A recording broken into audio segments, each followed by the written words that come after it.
If you smell what The Rock is cooking, it looks like your boy, The Rock, Dwayne Johnson, has put his flag in the Snyderverse camp as we're beginning to hear reports that Dwayne The Rock Johnson is going to bat for Zack Snyder in getting the Snyderverse restored. This is coming from an article from Geekosity, Mikey Sutton's Geekosity, but it says here that The Rock wants Zack Snyder's Justice League and Black Adam sequel. This says The Rock wants Zack Snyder's Justice League and his Black Adam franchise, going against Warner Brothers' mission to end it all. Notice I said Black Adam franchise. Justice League, Snyder's or otherwise, will not be appearing in the first Black Adam movie. Nevertheless, this is contrary to what Warner Brothers wants. I think that this is obviously a situation that many of us are excited to hear may be taking place. Now, we don't know if this to be absolutely true. Again, this is just something to be taken with a grain of salt for right now, but it's showing that there is a collective uproar that Warner Brothers is facing right now when it comes to the future of the Snyderverse. When they came out and basically slapped everyone in the face, saying that this was the end, that they were not going to be going any further with this, and that they weren't going to be releasing any Ayer cut. I think that really did rub a lot of people the wrong way. You know, it felt kind of tone deaf coming from Warner Brothers that they would just put this out there literally the day after, the first weekday after the Snyder Cut was released, after, you know, all of the fanfare, after all of the hype, and after what appears to be huge numbers for HBO Max and how the Snyder Cut performed. It just felt really tone deaf that this company would come out and say the things that they said and just totally disregard the potential for future profits by putting an end to the Snyderverse all the way through. But let's continue on here. It says, on March 22nd, Warner Brothers chairman and CEO Ann Sarnoff revealed in a Variety interview the studio has no plans to continue Zack Snyder's DC projects. This meant cutting off the universe of the Snyderverse from the theatrical releases. But now it looks like Dwayne Johnson wants to throw a rock in Warner Brothers' plans. I have been saying that The Rock seeks a cohesive DC universe for over a year now. In March 2020, I leaked that The Rock wanted Henry Cavill's Superman in Shazam 2, which would set up for an eventual face-off with his Black Adam. It says here, I'm now hearing The Rock wants more than just Henry Cavill in a Black Adam sequel. He wants to fight the entire Justice League.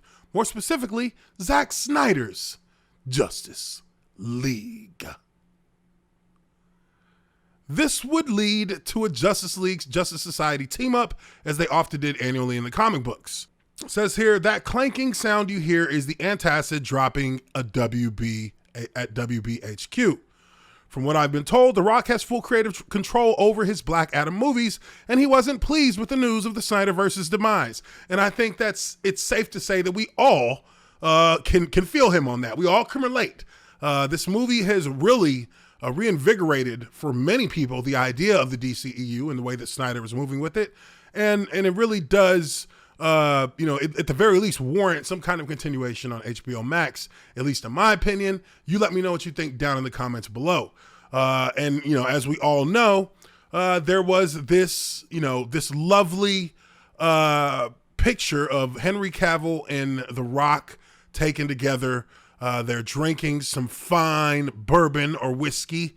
And, they're probably talking, Black Adam and Superman. I mean, these two guys would be more than likely the faces of the DCEU at some point had the Snyderverse been held together the way that I feel it should have been. But let's continue on here. It says, when The Rock announced the July 29th, 2022 theatrical release of Black Adam on his Instagram the other day, he wrote, the hierarchy of power in the DC universe is about to change. The DC universe, Rock? What DC universe are you talking about? Warner Brothers just revealed its toast with nothing to take its place. Furthermore, I reported that The Flash will deliver an endgame send-off to Ben Affleck's Batman. According to my sources, The Rock meant the Snyderverse, and the hierarchy of power is Henry Cavill's Superman. seeing them battle on screen is worth billions. WB. Godzilla vs. Kong pales in comparison to The Rock versus Superman, and no way in hell would that Rock demote that to a pay-per-view TV event. But an insider also said it could also be The Rock standing his ground, that he in the end has more power and artistic decision making in regards to Black Adam than Warner Brothers executives. He can override the executives, as AT&T would take The Rock's side about using the Snyderverse, a source added. If Black Adam drops $1 billion, spoiler alert, it will, absolutely nothing will dare face The Rock's demands from bringing Ben Affleck back as Batman in Black Adam 2. Let's breathe in and absorb that. Imagine you're at AT&T. The Rock, perhaps the biggest franchise star in the world, wants to battle Henry Cavill's Superman and Ben Affleck's Batman in a future Black Adam film. Your execs at WB will tell you, we can't do that. We're already said goodbye to Affleck in The Flash. We have Our Man, Zatanna, and The Trench instead. Not impressed? Snyder fans are now stuck between a rock and a hard place. Guess who wins? So, I think we got enough information, at least from this insider, to deduct that The Rock, even possibly without the blessing of Warner Brothers, may be able to pull together, at the very least, Zack Snyder's Justice League for his Black Adam sequels. That would be a beautiful thing in and of itself. But if he can do us a step better than that and actually get Warner Brothers to move on the Snyderverse in its entirety, then maybe we have something pretty nice and pretty recognizable that we can look forward to in the future. But let me know what you guys think. Can you smell what The Rock is cooking? Is he bringing the Snyderverse back to the table for WB? Leave your comments down below. Make sure you hit the like button if you haven't already done so, and subscribe to the Ath Geek, Uche Waneri. Appreciate you guys very much for checking out this video, and I will catch you all on the next one. Peace.